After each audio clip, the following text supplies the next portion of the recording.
di costruzione della relazione, eccetera. Al sud negli anni 50, quando una donna si sposava, cioè una donna si faceva crescere, una giovane donna, i capelli perché era simbolo di bellezza, femminilità, eccetera, ma quando si sposava, non so se è capitato anche a voi, se arrivate dalla storia del sud, si tagliavano i capelli perché tanto finito, cioè col matrimonio si chiudeva tutto. Vabbè, mettiamola anche un po' come dire sul leggero, ma questo leggero non è. Perché, ne parlavamo prima con Tina, allora perché nei lager nazisti o perché negli istituti di reclusione o perché negli orfanotrofi, eccetera, vengono rasati i capelli? Vengono rasati i capelli perché è il primo elemento di femminilità che deve essere negato, e la vergogna delle donne nel raccontare, ecco, come sempre mi capita che io mi faccio la scaletta e poi parlo d'altro, ma è normale, però questo mi sembrava significativo, che venissero rasati i capelli delle donne per, come dire, negare la dignità delle donne. Nei lager, ohimè, non vengono solo rasati i capelli, ma vengono rasate tutte le parti del corpo, e la nudità di cui ci parla Primo Levi a essere la cifra di quel luogo, e la vergogna, perché le donne nei lager fanno di tutto per strappare, per ritagliarsi, per mettersi un fazzoletto in testa, perché ci si vergogna, così come, non so se vi è mai capitato, forse la nostra, la vostra generazione no, ma quando si aveva i pidocchi si rasava la testa, i bambini si vergognavano ad andare a scuola perché la testa rasata è un elemento di vergogna, no? Ecco, allora ritorniamo all'andirivieni della storia, allo zigzag. Oggi le donne in Iran combattono a partire da il riconoscimento che, come dire, i capelli delle donne non si possono esporre, non sono un segno di amoralità, ma che è un diritto. Usare, non usare, qui ci sarebbe un lunghissimo discorso sul tema dei diritti. In Francia, che è un paese che ha una tradizione di libertà, egalité, fraternité a partire dalla rivoluzione francese, eccetera, nelle scuole francesi c'è stato tutto un dibattito, le ragazzine non potrebbero andare col velo perché in Francia vige. Ecco, questo è un discorso che mi piacerebbe anche se avessimo spazio di discutere insieme. Dove sta la libertà e dove sta la negazione dei diritti? Ecco, un paese come la Francia dice: nelle nostre scuole, che sono scuole laiche, non venite con la jihad, ma non venite neanche con la kippah, che è, diciamo, l'altro riconoscimento, diciamo, dell'appartenere non alla razza ebraica ma all'identità ebraica. Ecco, questo ci dice introduciamo un'altra categoria, abbiamo parlato di libertà, abbiamo parlato di diritti, abbiamo parlato del Novecento, del secolo delle donne. Tenete presente che nelle definizioni di molti storici, quando si definisce il Novecento si dice che il Novecento è stato il secolo delle masse, perché per i grandi diritti, tra tutti il diritto al voto, il secolo delle masse, il secolo delle donne, dove più di altri secoli le donne si sono affacciate. Pensate a quale grande stravolgimento è avvenuto nel Novecento, intere categorie di donne che non potevano entrare all'università, che non potevano diventare professioniste, architette, ingegneri, medici, no? Io prima del libro di Tina Anselmi ho scritto un altro libro sul premio Nobel per la medicina, che tra l'altro riceve il Nobel a 76 anni, quando almeno da 40 faceva ricerca e i suoi colleghi erano già stati insigniti di quel premio. Mi riferisco a Rita Levi Montalcini, e Rita Levi Montalcini si iscrive a medicina a Torino e sono solo 2 le ragazze che frequentano l'università, lei e sua cugina, che poi emigrerà in Argentina e diventerà una ricercatrice abbastanza importante, non come la cugina. Ecco, 2 ragazze a frequentare la medicina, la facoltà di medicina, quando il padre di Rita fa di tutto per, come dire, farle cambiare idea, ma no, fare il medico non è una professione da donne, poi sarebbe meglio fare l'insegnante perché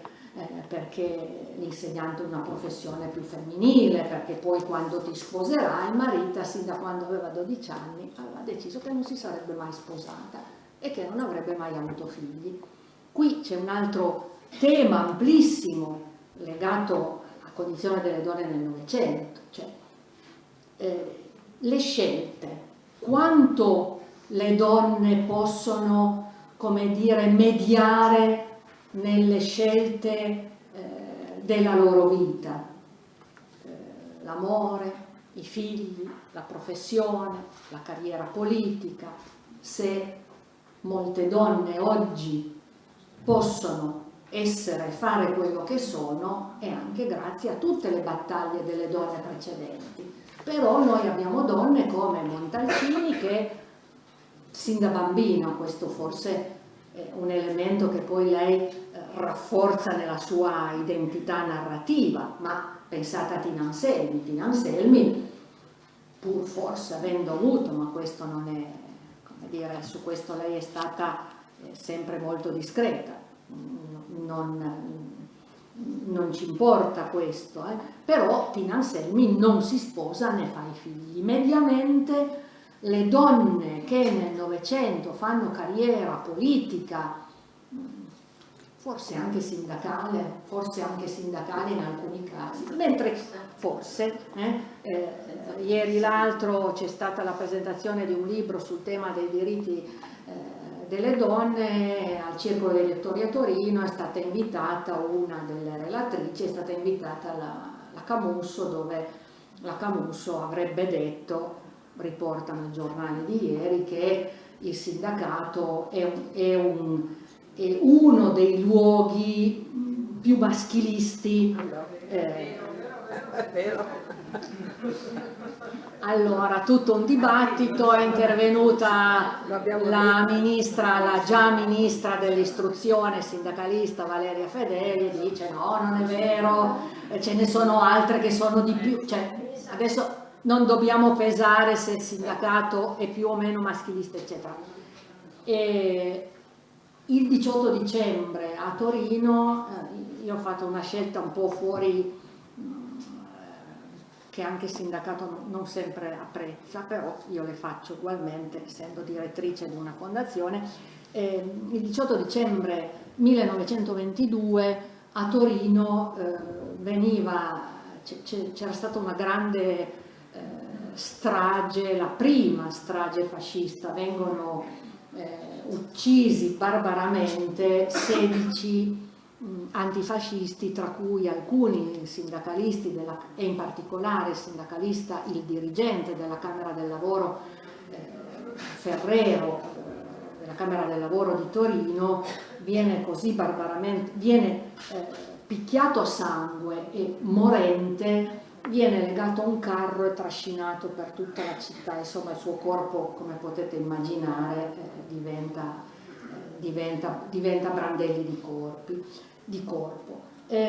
Prima di Ferrero, quando ci raccontavano che Camusso o la vostra segretaria Furlan erano state le prime donne segretarie di un sindacato, in realtà la storia dice che non è così. Siamo nel 1917-18 a Torino, quindi siamo più di un secolo fa. Questo per dirci per dirvi come la storia va avanti e indietro, arriva dalla Brianza una giovane maestra, si chiamava Maria Giudice, forse qualcuno di voi nella bibliografia che poi Maria e Bettina vi daranno, c'è un libro a cui sono molto legata, che appunto abbiamo presentato il 18 dicembre, di una scrittrice straordinaria che si chiama Maria Rosa Cutrufelli, una scrittrice siciliana che vive da molti anni a Roma e si occupa di storia delle donne, che ha scritto questo bellissimo libro, Maria Giudice, la leonessa del socialismo.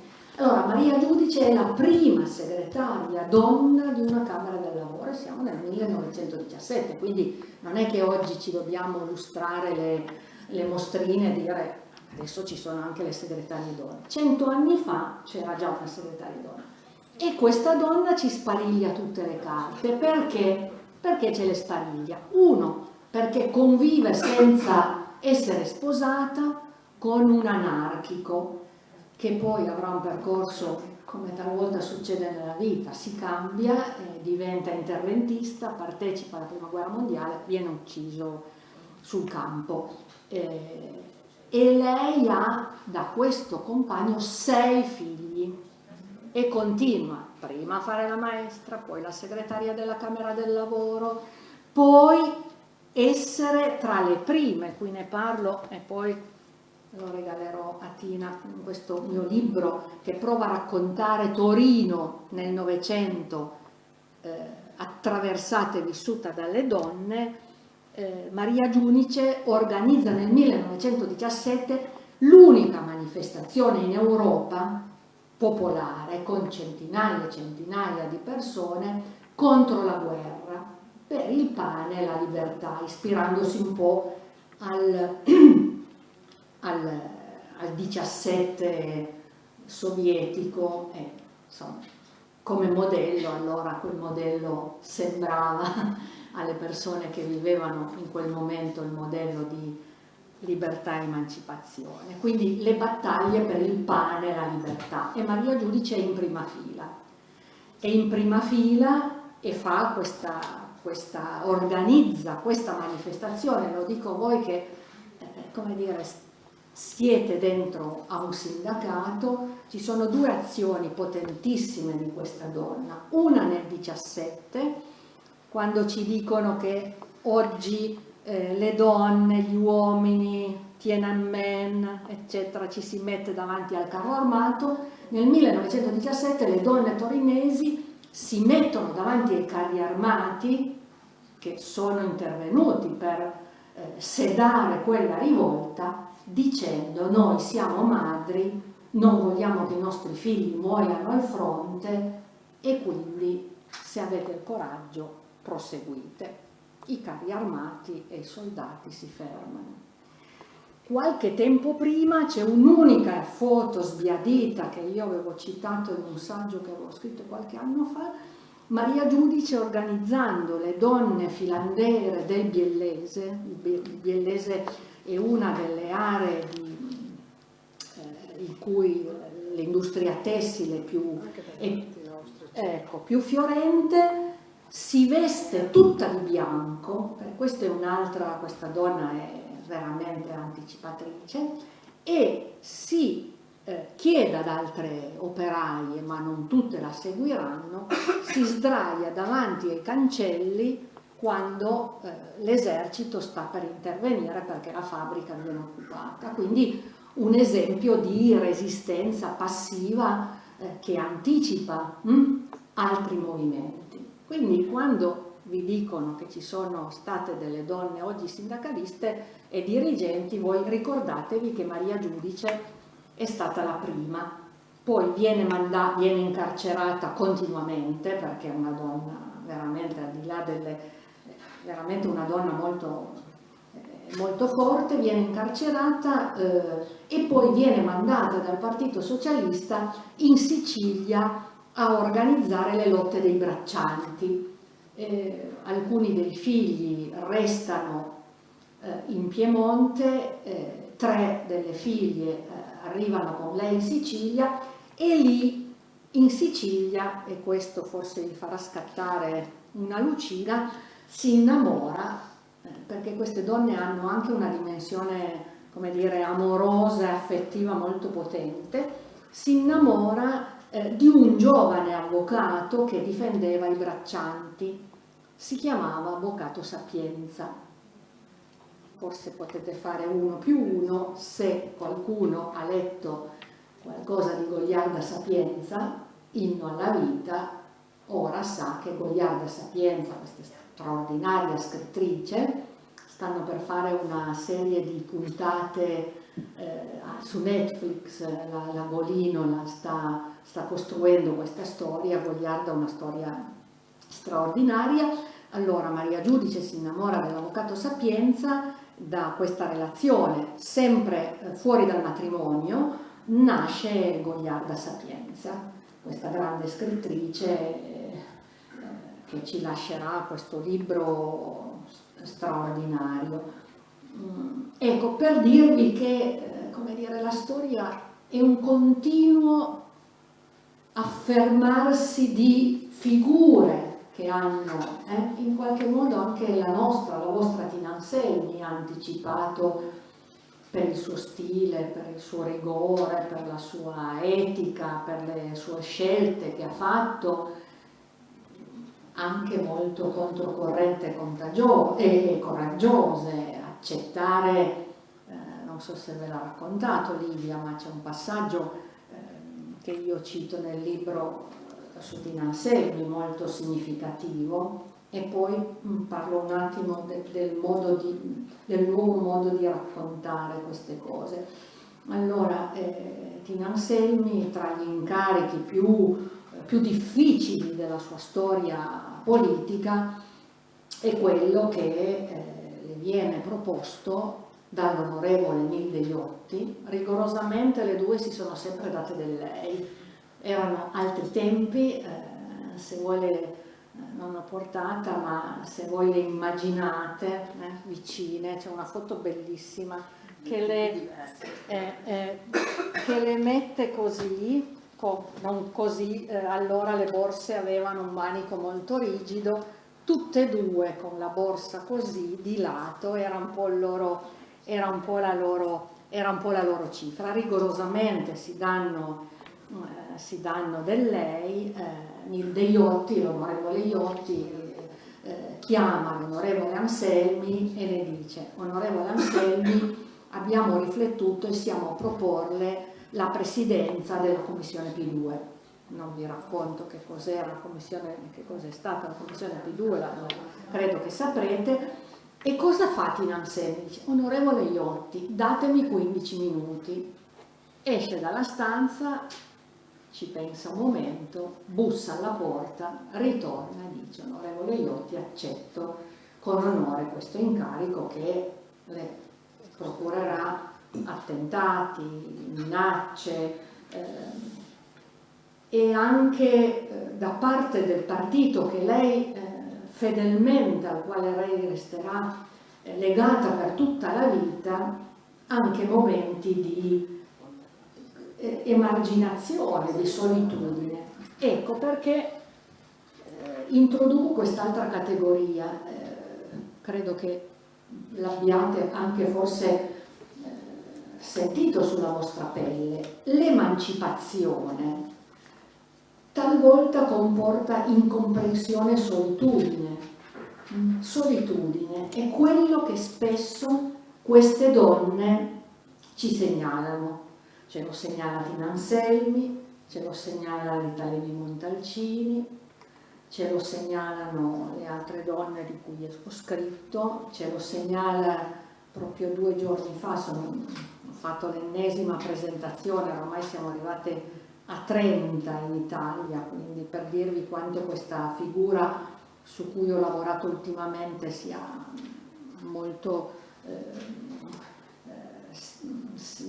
sia necessario, e in molte città me l'hanno chiesto. Il mio ultimo lavoro, lo dicevo prima Tina, è come in una giostra la vita di Ursula Hirschman, Qualcuna di voi sa chi era Ursula Hirschman, che ha un cognome così difficile? Nessuno, mamma mia. Allora. Ursula Hirschman, Berlino 1913, Roma 1931, ebrea berlinese, lascia il suo paese all'avvento del nazismo, combatte tutta la vita per i diritti, per la libertà, per l'emancipazione delle donne, eccetera. Sarà in esilio a Parigi, poi vivrà in moltissime altre città ed è, questo ce la dice lunga, praticamente sconosciuta in Italia ma anche in Europa, è stata una di coloro che hanno scritto il Manifesto di Ventotene. Questo vi dice qualcosa, certo. Manifesto di Ventotene 1941 sull'isola di Ventotene, alcuni confinanti, questa è una delle, diciamo, disposizioni del regime fascista, mandare gli oppositori al confino. A Ventotene vengono nel giro di 2 o 3 anni inviati più di 850 italiani, socialisti, comunisti, cattolici che si oppongono, tantissime persone, dirigenti, lo stesso Sandro Pertini verrà mandato al confino, Peppino Di Vittorio e tanti altri. Al confino vengono anche inviati 3 soggetti ritenuti pericolosissimi e se tu eri considerato molto pericoloso ti davano subito 5 anni. E 5 anni vengono dati a Eugenio Colorni, Ernesto Rossi e Altiero Spinelli, 3 figure molto diverse. Adesso stiamo parlando di donne, ma Colorni, filosofo ebreo, matematico, una figura molto interessante, vicino a Giustizia e Libertà, incarcerato per la sua opposizione al fascismo. Ernesto Rossi, un economista di tradizione liberale. Altiero Spinelli, incarcerato 18 anni per 12 anni nel carcere speciale, comunista, poi capisce che forse il comunismo non era, che il comunismo poi della seconda metà degli anni 30, che lo stalinismo eccetera non è fautore di foriero di libertà, lascia il movimento comunista e realizzerà loro 3 insieme alle loro donne, compagne, mogli eccetera, che vengono sempre sistematicamente dimenticate, il Manifesto di Ventotene. Anche Ursula Hirschman, che decide come moglie di accompagnare il marito a Ventotene e di vivere la condizione dei confinati, redige il Manifesto di Ventotene, poi insomma avrà una vita molto... E Ursula ha, questo è un filo che lega queste 2 donne pur diverse, 6 figlie.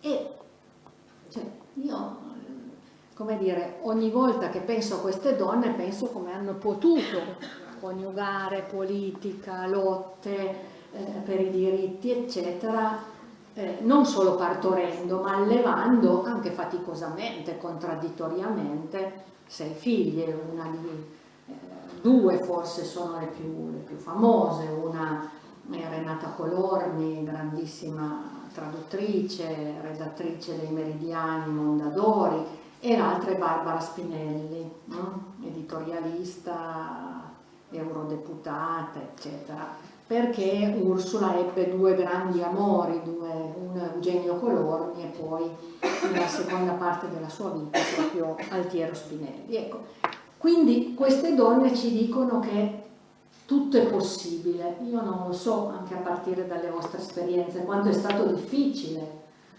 Io ho un solo figlio, ecco, è stata una scelta, non lo so. È stato veramente faticoso, perché coniugare la vita pubblica, la vita privata, l'educazione dei figli e magari un marito, un compagno che ha una vita sempre in giro per il mondo è stato molto difficile. Eppure la nostra generazione, la vostra e altre generazioni hanno creduto nell'impossibile, no? chi di voi non ricorda le torte portate a scuola, le feste dei bambini, l'asilo, l'organizzazione. Io facevo la rappresentante di classe, poi la presidente del consiglio d'istituto. C'è questa... io a volte, ripensando al mio passato, penso anche a una sorta di delirio di onnipotenza, cioè dove potevamo essere tutto e fare tutto e non dovevamo mollare niente, organizzare le feste di compleanno dei bambini, i palloncini, le torte, le cacce al tesoro e poi, cioè, ecco, dentro le nostre vite, ecco, questo è un po' il frutto delle lotte, delle battaglie di chi ci ha preceduto, lo dicevamo prima con Maria. Forse, ma non solo, che non è solo un j'accuse, noi non siamo state sufficientemente capaci di trasferire alle giovani generazioni la fatica di ottenere e di contemplare io le ho definite in molti miei lavori le identità multiple, cioè noi donne davvero, ma non perché siamo migliori degli uomini, siamo state costrette forse a declinare tantissime identità, madre, moglie, sorella, amante, ci sta anche questo, donna pubblica o no, cioè la fatica, ecco, la fondazione che dirigo da un certo numero di anni è una fondazione che ha una matrice sindacale. Allora, questo, non so, anche voi avrete fatto fatica, gli orari. Noi abbiamo bisogno di definire e rispettare gli orari perché nella nostra vita ci aspetta, forse nella nostra vita di maturità un po' meno, ma quando eravamo giovani donne e avevamo dei bambini piccoli, noi dovevamo, c'è questa cosa degli orari che nel sindacato e nelle organizzazioni politiche è sempre un optional, ma non è il quarto d'ora accademico, cioè, e le riunioni organizzate alla sera o negli orari più impensabili. Per noi non era possibile, cioè la famosa coniugazione tempo di vita, tempo di lavoro è stato un elemento, come dire, che ci ha suggerito sempre di essere anche rigorose nella definizione, cioè gli orari sono un elemento, come dire, fondamentale nell'organizzazione della vita quotidiana delle donne. Assolutamente, dite voi. Ecco. Quindi, eppure, io mi ricordo quando venni nominata direttrice della fondazione, avevo molte perplessità perché ero proprio all'inizio del 9° mese di gravidanza e io posi come condizione il problema degli orari, eccetera, e tutti mi dissero non ti preoccupare, terremo conto. Se ci sarà bisogno porterai il bambino o la bambina alle riunioni, eccetera. Non so se a voi è capitato. Noi abbiamo al Polo del Novecento, siamo 22 istituti culturali, una realtà veramente molto interessante dal punto di vista culturale, forse l'unica in Italia, che si raggruppa, abbiamo 13 km d'archivio, ecco, di storia del Novecento, abbiamo 500.000 libri, insomma una realtà molto significativa, e cominciano ad essere nominate direttrici giovani donne. È stata nominata direttrice di un istituto che lavora con noi, una giovane ragazza, laureata a Bologna, eccetera, e che nel primo anno di vita ha sempre portato alle riunioni la bambina. E mi ricorderò benissimo un intervento all'incontro dei direttori e delle direttrici dove lei viene a parlare, la bambina si mette a piangere e lei la allatta. Ecco, forse non è, però con una grande naturalezza e con lo sguardo un po' smarrito dei presidenti e dei direttori di una certa età che dicevano ma non è proprio, insomma, una bella immagine. C'era un direttore, ma non so, vicino a me dice: ma non è proprio una bella immagine questa cosa di vedere il seno di una giovane mamma così, no? Ecco, questo per dirvi che questa è una rivendicazione